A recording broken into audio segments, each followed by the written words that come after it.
folks, how's it going? Filming a little bit of a different video today.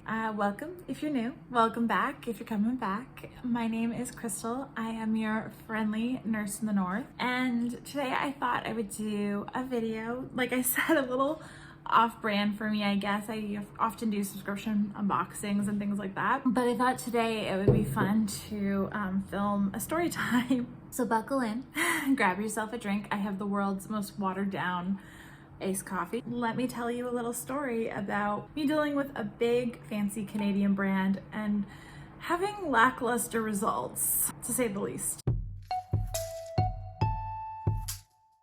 I was on the fence for so long about whether, I should film this. I'm so pro Canadian businesses, and I want to continue to be. I guess I'm very pro small Canadian businesses, maybe is more specific, I don't know. I do think Canadian business is good in general, especially for our economy. If you've been with the channel for a little while, you'll know I did like a series last year kind of exploring a bunch of different Canadian businesses, local and some farther away, trying things out. So it's something I've just been exploring with, I guess, my consumer power, so to speak. And I think a lot of people are, definitely not the only one, especially as a millennial. I think that's super common that we're just trying to buy different things and do different things. But I thought I would share today's story because I don't want to come off as like toxic positivity about Canadian business. Like, it's all good, it's perfect here, there's nothing to work out. Like, I think like anything, there's kinks in the Canadian business system, good, bad, what have you. And I want to be clear that this video is just my opinion, my experiences. Definitely be a more casual video today. My voice is going, so I apologize. I think the story too is important as well because I think it personally, and you guys let me know if this resonates with you or not, but I really feel like this situation kind of reflects a bigger phenomena in Canadian culture that's often seen with celebrities. But yeah, we'll get more into that as we go. I thought long and hard about it, and I've decided to keep the business name private. I'm sure if you did research, you could figure out who this is, but I'm asking you not to. I'm asking you to not send any hate to this company, respect their privacy, etc. I guess I just want to talk about the issue broadly and see if it hits home with other people. And it may not. Maybe this is just something like I thought in my head, and I definitely try and recognize as a white person, like, issues I have in society aren't everybody's issues. So, you guys let me know what you think and if this has happened to you as well. So our story starts back in October of 2020.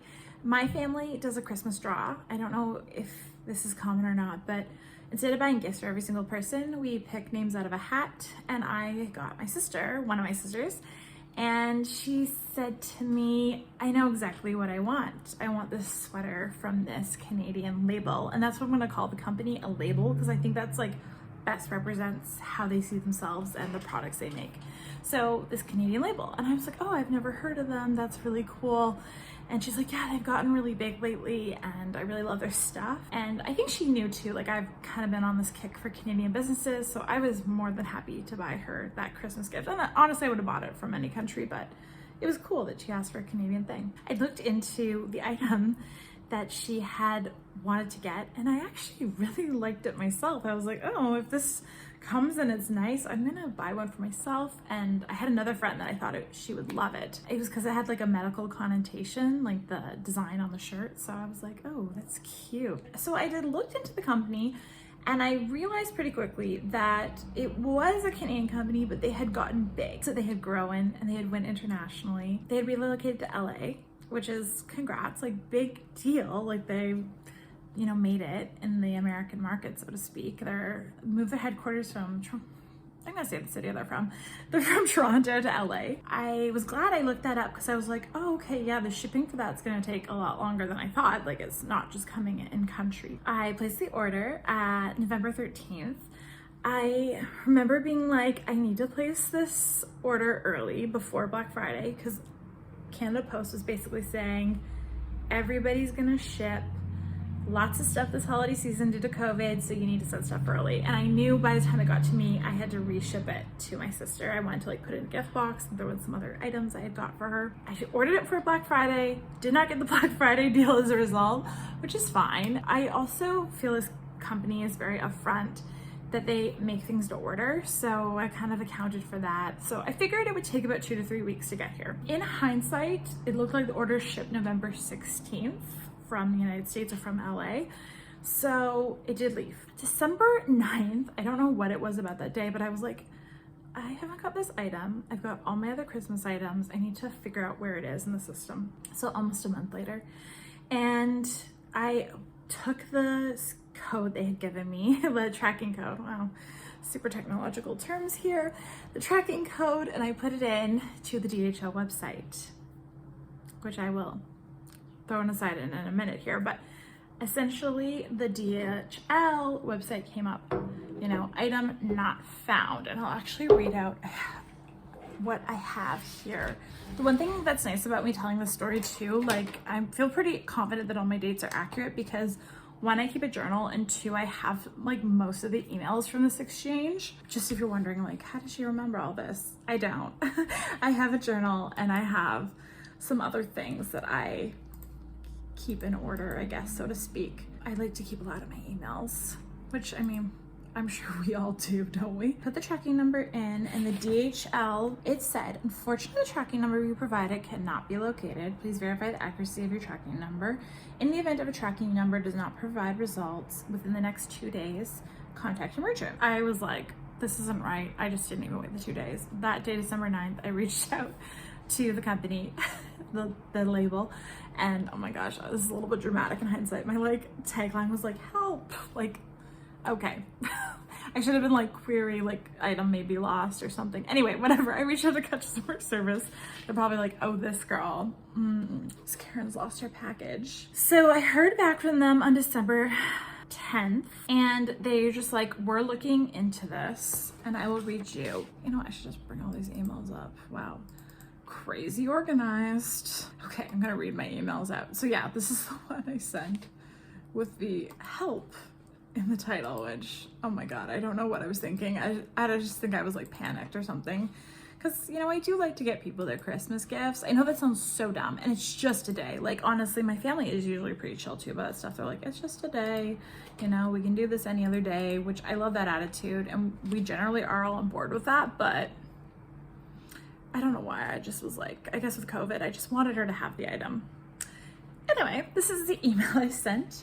I said, hi there, ordered a sweatshirt back in November, and then I wrote like 16th shipped online with my order number. I'm gonna track with DHL, but cannot find. And then I provided my tracking number. And they said, I ordered the shirt for Christmas, so I hope it could arrive by then. Any help you could provide would be greatly appreciated. Thank you. Yeah, I just wanna say a quick aside about DHL, because this is a fairly recent thing, so it's okay if you missed it, but DHL's been making waves in Canada. And I say waves because essentially a news story broke in March that a Calgary mom had ordered a soccer jersey for her son online, and it had been shipped through DHL, and when it got to Canada, it was like being held hostage essentially by DHL. They were like, you need to pay another $23 to release this jersey. And I think the jersey was like only like $30 or $40 anyway. Like I don't think it was a crazy expensive jersey. That definitely is a steep cost. And I mean, for anyone living on a fixed income, and you know, just anyone in general. So she did her research and also reached out to the news media and I think a lawyer as well.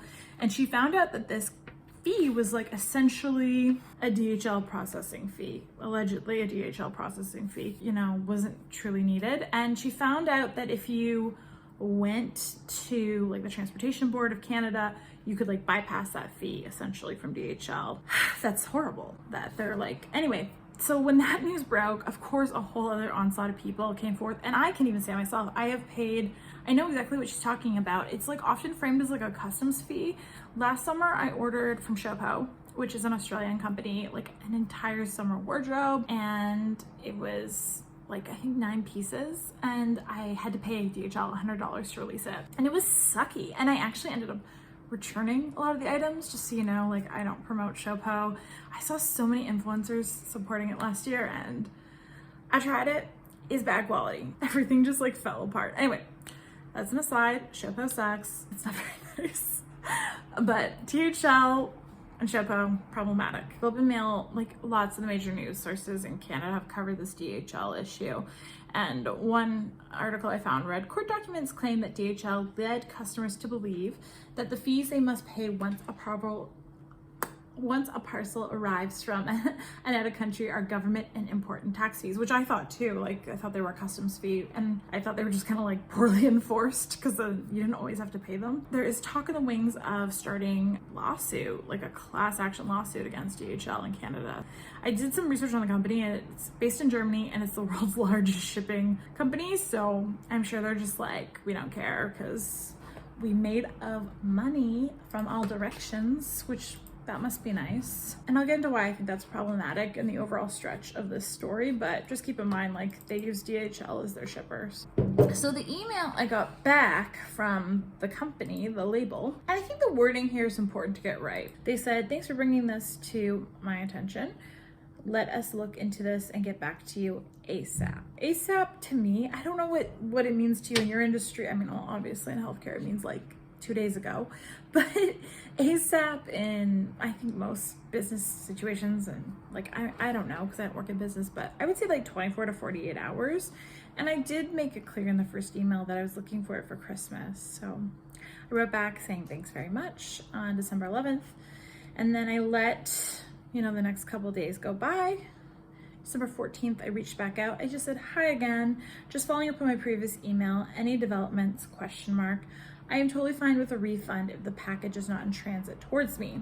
And what I wanted to say, and I just cut myself short, was like, I can just give the money to the person and they can buy what they like from your website. Or like, I would have even gone with a gift card because she did want to buy from the brands. Okay, so December 14th, same day, I heard back. This is all in 2020, lots of issues. So they were back, hey, Crystal, my name's spelled wrong, but whatever, I don't care. We're still waiting to hear back as it is a really busy time. Fair, it is busy, it's Christmas, that's horrible. That's why I ordered early, so hopefully I didn't run into these issues, but here we are. And we've submitted an inquiry for this. We have also submitted a request to reprint a second item for you so we can ship it out, as we think this may be a lost package. Let us know if we can help in any other way. And I just want to note too, they've been signing this email the whole time, like the team's name. Like I don't have a specific customer service person the way they have this set up. So I really don't know if it's the same person or not helping me. Probably not. Yeah, I knew they made stuff to order. So I saw that they had reprinted the second item. But I think what was lacking from this email and what I should have said is like, will this be here for Christmas? I should have just been direct, and I wasn't. But I wrote back on the 15th, great, thanks very much, I really appreciate your help, Crystal. And then on December, so week and a half goes by, I honestly just assumed it was coming. The way that email read to me was like it was coming. I look back now, it was not very specific. So December 24th, Christmas Eve, I had basically given up hope that it was coming, and I wrote, hi, brand name, because no one had given me the name that they were helping me, following up just to see what the final resolution is for my inquiry is. I think I spelled inquiry wrong. Since it is Christmas tomorrow, I just want to be able to approach the person who this gift was originally for with the reassurance that the gift they wanted will arrive. Thanks for your time, Crystal.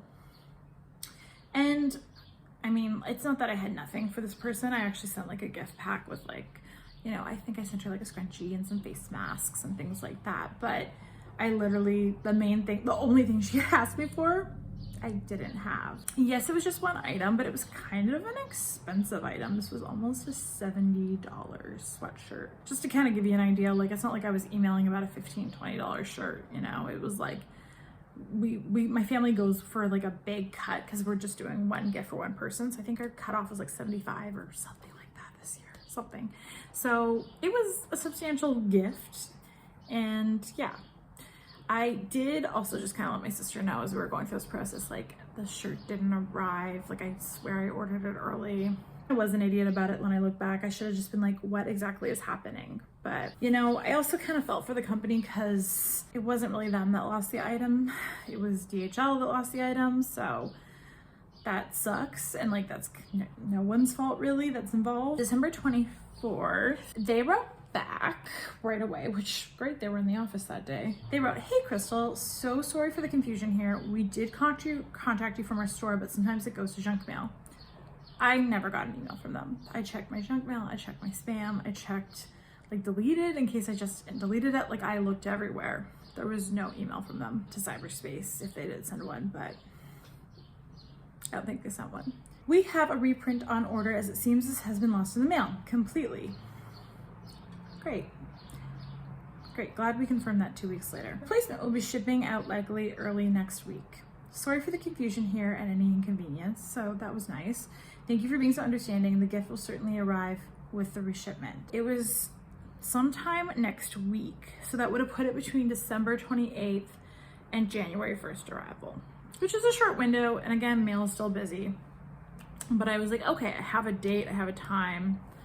You know, I don't know about this other message they sent, but at least I can approach my sister. And I think I ended up putting something in her card just saying like, it's coming, like hang tight. So after this point, I don't have emails. I think I must have randomly deleted it. I don't know why, but I do have a diary that I kept during this time because it was kind of stressful for me, and we were entering the second wave of COVID. I am a critical care nurse and I was just so burnt out, like honestly. But anyway, that aside, like I kept a diary of this time because there was lots of things happening. I also am aware, like in the States, this was a big time, like coming into office, and there was the Capitol riot and all these things. So I get it was a stressful time, but I reached back out to them January, I think it was January 8th. And I just said, "Hey, I never received this item." And I wanted to give it time. It hadn't come by January 8th. So I said, "I never received this item at all." They said, "Oh, like our bad, like we forgot to, like there was some disconnect between the head office and the place that makes the things and ships them." I'm not exactly sure how it works. Cool, so this is our second time at reshipping. January 14th, I followed up again because they were like, "You're gonna receive a shipment notification." And I never received one between January 8th and January 14th. So I was like, okay, is there a shipment notification coming? And January 15th, they emailed me back and were just like, "We just didn't do it again. We just did not do it again." I was like, so they're like, "You know what, we're gonna transfer you to our Toronto office from LA to Toronto." And I was like, I don't know why I was dealing with Toronto in the first place. Like, I don't know. I just don't understand that. Like if you're a Canadian business, I would just be like, you know what? All Canadians are gonna go through the Canadian office, and all Americans, you're gonna go through the American office. I don't know. Maybe that's like too complicated. I don't know. But anyway, as soon as I got in touch with the Canadian office, things were great. Things happened. I got the item literally on January 23rd. So 8 days later, essentially. I don't know how they made it in Canada or how that came about, but it got to me. Also, on top of that, they had said in the email they were gonna return my shipping, which I felt like was more than appropriate. I see now though, looking back at my PayPal account, they actually refund the entire purchase. So that is something. The item came, maybe, you know, maybe I look like a whiner because I scratched myself like way too hard. Ooh, a bit like a whiner, because it did come and I was fully refunded, which was great. And I did end up having a good experience with the Canadian end office. But I just was like, got to thinking, you know, arguably it was just a one-off, or arguably it was just the customer service being off. Totally fair. In the end, I ended up getting the item and getting it for free.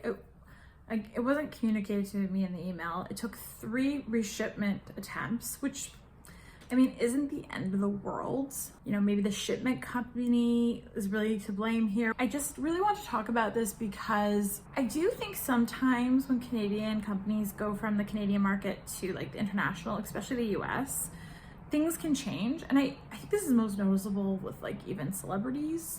So like, I know when Jim Carrey became an American citizen, I think he still is dual, but when he became American, I remember he did an interview saying like, "I really haven't lived in Canada for a long time, and I really just like don't know what's happening with that place." And I remember being like, okay, like that's a little harsh, man. And that's definitely not like all celebrities have done that, but I think that's why certain ones are so beloved in Canada. Like, I think that was something that made the Tragically Hip really special, is that they like kept their Canadian audience special. They didn't forget about where they made their name, and they didn't forget about the consumers that are here or how the Canadian market is unique. And I guess that was just the overarching thing with this. I felt like this company isn't even that old, and I felt like they had already forgotten their Canadian consumers. So I did end up going to Google just to look into this company a little bit more, because I was like, or this label, because I was like, is this just me? Like, did I just have a one-off bad experience, like I mentioned?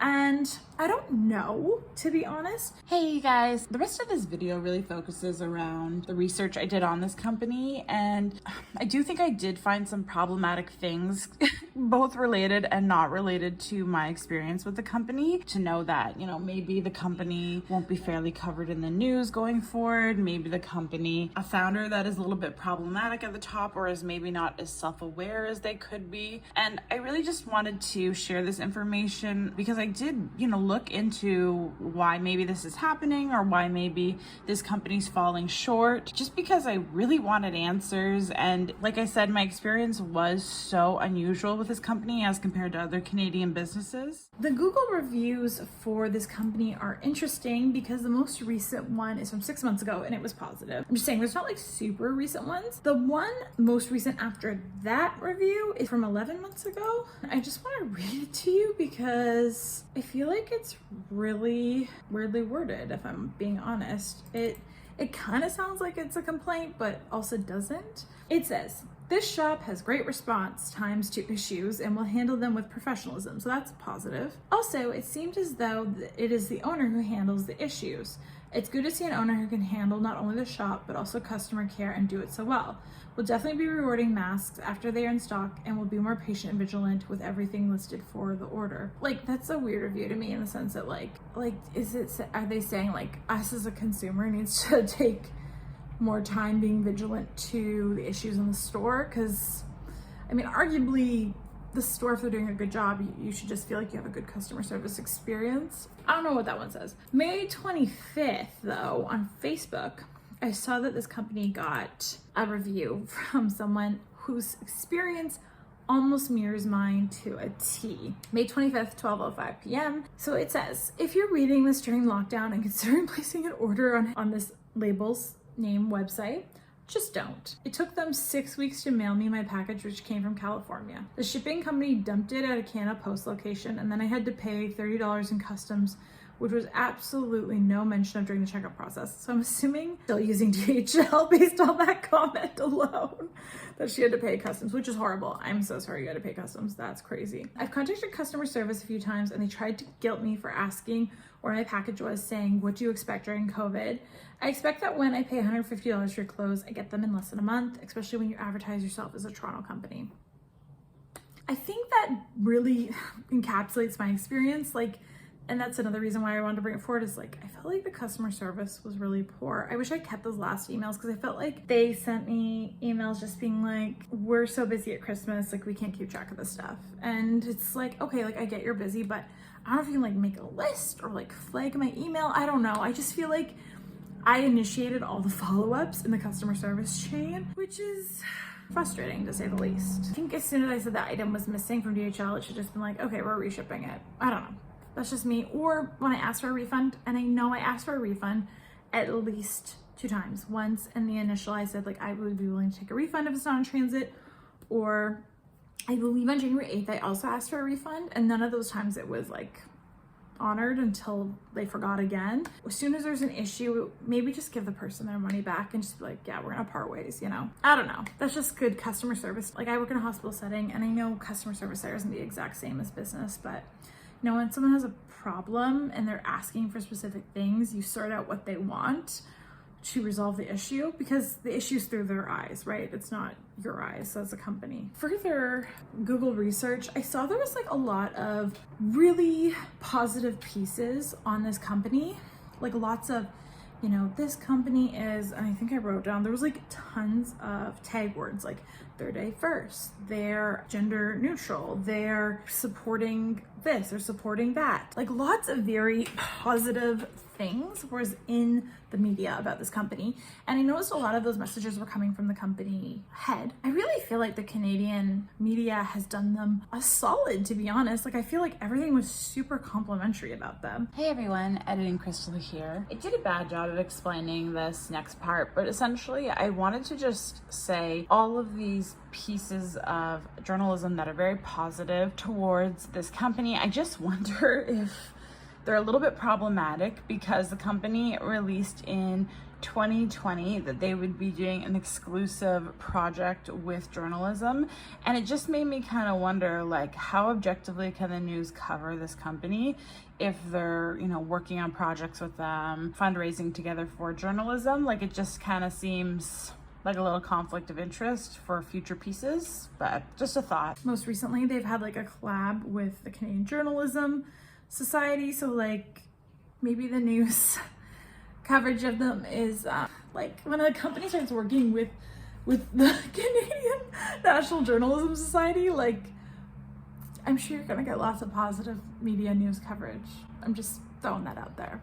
So maybe like we haven't heard as much bad about this company and all the issues and like Canadians feeling like they're being left behind because, you know, the news definitely doesn't seem like they're looking for it. Well, one last thing popped up in my research of this company, and I think continues to support kind of my outlook on how, and my experience with them, was 2019. There had been lots of news around this company with regards to Toronto Fashion Week. And it wasn't painted either in that situation as bad. It was painted as very like, oh, they should do what feels best for them, which I don't know. Like, we're over 2 years out from when this happened, but I looked into it and I just kind of felt like, and again, I'm probably biased as well because I've had a negative experience, but it'd be interesting to see what you guys make of this. But essentially, when I looked into this company from the 2019 News Fashion Week, it basically said that this company was participating in Fashion Week, and they had painted it as they had tried a bunch of unique, different things.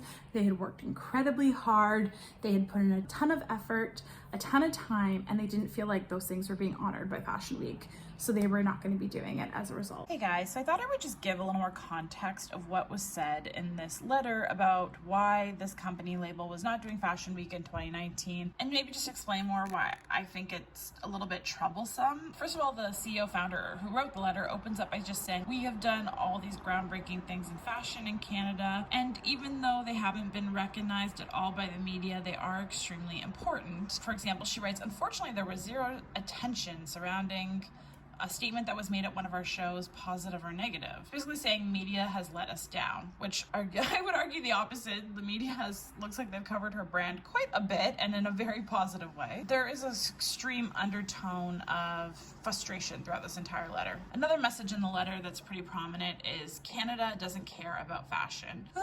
And I don't think that's true at all. I do think Canadian brands and companies need more attention, but she makes a comparison between the Maple Leafs coverage and fashion coverage in Canada, and I just think that's a super unfair comparison. Hockey's just a huge part of the culture here in Canada, and to demand that fashion be taken to that same extreme, I just don't think that's reasonable. I don't know, like, I don't think fashion designers in the United States are saying like, oh, we need to be taken more seriously than football. Like, that's just not happening. Another message that was in the letter that I found a little saddening was, we're not participating in Fashion Week. It's because we're tired of trying our hardest to do lots of good things, acceptance, inclusion, and tired of spending time and energy into things that just get no attention.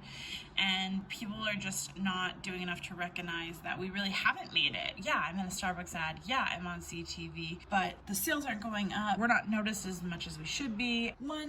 If you are in a Starbucks ad, I mean, correct me if I'm wrong, but like us everyday people, that is a huge sign of success. You're doing extremely well. Some people work their entire lives on a business and never make it to a Starbucks ad. Some people never make it to the news even once or twice in their lifetime. So it comes off, to me as very privileged. Like, I'm putting in time and effort equals success. And that's just not how life works. The second part of this is whether you're getting attention or not, if you have beliefs and values, you stick to them, you support them. Just comes off as very inauthentic to me, I guess. Whether you get attention or not, on these issues decides whether you care about them or not. And by pulling out of Fashion Week, think of all those LGBTQ teens, even the LGBTQ community, the body positivity or body inclusivity communities, all those things that you seek to represent diversely. You're letting all those people down by stepping away. Third and finally, if your sales aren't going up and your brand maybe isn't doing as well as you thought it could, maybe looking into yourself for answers. Products, maybe looking at your customer service would be better ways to boost your sales than just blaming the media and blaming. I feel like the whole Canadian public was dragged into this letter as being like, you're not doing enough for me. One of the other comments she makes is talking about Canadian content laws. If you don't know or you're not Canadian, it basically says that on TV or on the radio, we need to have a certain amount of content that comes out of Canada. So then she uses the Canadian content laws as a way of saying there's so much being done in this other industry in Canada, why is there not enough being done for fashion? Sure, that could be true, but again, it definitely seems like you're, discounting and throwing down the institutions and structures that are there currently. She also makes comment like if she had played by the rules and done what she was supposed to do as a fashion designer, aka, had traditional models and had traditional photo shoots, that she would have been more successful. At the end of the day, to me as a normal consumer, I don't really think that stuff matters. I don't know what you guys think, but I love it when brands are unique and diverse and inclusionary. Good for them for doing those things. But if you don't have good customer service and you don't treat your customers like they're important no matter where they're coming from, and you're just complaining openly about how you're not making enough money and no one cares about the good things you're doing, it just comes off as a little entitled, in my opinion. I don't really want to support a brand where the owner just thinks, okay, well, there's one Canadian sale that I should have had 3 years ago, And I just think it's really baffling to me how they cover this in mainstream news as like really positive, because to me, this is just kind of maybe someone throwing a tantrum online. I mean, maybe the fact that I'm talking about my issues is very white privilegey, but I don't know, there was just something about that news coverage. And in fact, there is an entire letter wrote by the company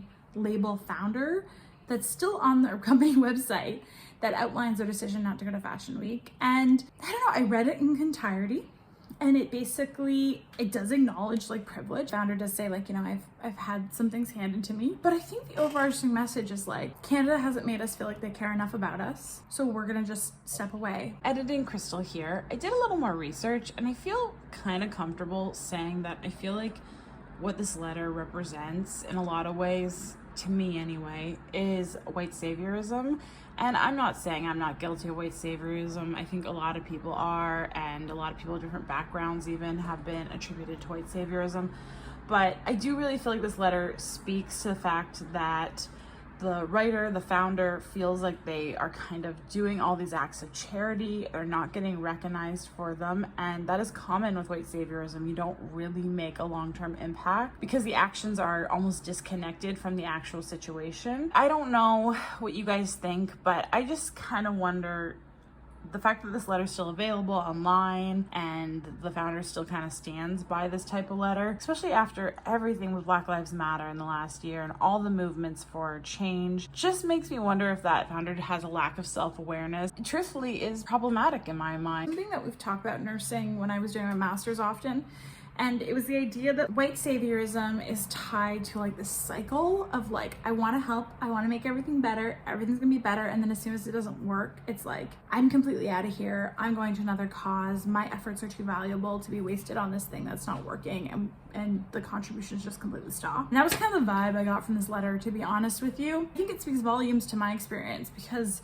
it's definitely like, me as a consumer does not seem valued. It makes it seem like Canada was a great stepping stone for this company, but now they're done with Canada. They're out of Canada. Point right before the pandemic started, this company closed their in-person store because it wasn't efficient for them. It wasn't worthwhile for them. And this store was like in the heart of Toronto downtown. So say what you like about ambition and growing, and I will be truthful, the company lead here is a woman, and maybe if it was a man, we wouldn't be saying these things. I honestly do feel though like my criticisms are valid because this reflects just a huge issue. Canada being a smaller market, I guess, and the States just being more lucrative, and it's better to thrive there than to succeed here, maybe? I don't know. I do wish that this company had like kept open that store, just in the sense it was a home for Canadians to go to see that brand, to get to know that brand. I don't think this is a household brand in Canada even yet, so like the fact that they did well here, great, awesome. But I think there's still room to grow in this Canadian market. Like, it was a brand I didn't know about. So the DHL component of it, like, I think that also just reflects and adds to my point about them losing touch with the Canadian market, because, well, I mean, May, and that person was still getting a DHL package, and the news broke about DHL kind of being problematic in Canada back in March. What makes this more disappointing is, like, I know so many amazing small Canadian businesses that deserve to have a ton of success and deserve to do really well and are taking steps to really treat their customers well and engage their customers.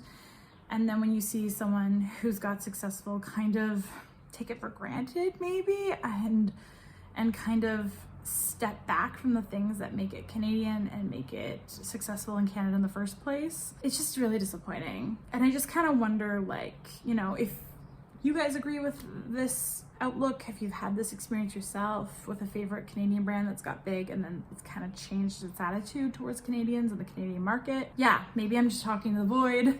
Maybe no one will watch this. I thought I would throw it out there because I have been painting a very positive picture of Canadian business on my channel, and I do feel very positive about it still, but just, you know, you need to know there's good with the bad and bad with the good. Even like the video hauls I did earlier, I was saying on a bunch of different Canadian smaller businesses. I'm not gonna lie, I'm not gonna say the name, but there was one company that was not incredibly kind, and I've kept them up and that video up because I think their products are still good. But yeah, it is really interesting to see how companies align with the Canadian culture, mindset, and how that changes once they grow a little. And let me know your thoughts and comments down below. I really appreciate you tuning in and hanging out with me. Giving up on Fashion Week, between closing the flagship store, between my experience of poor customer service, I just wonder if this company's just kind of done with Canadians and moving on to the next thing. Be safe, be well,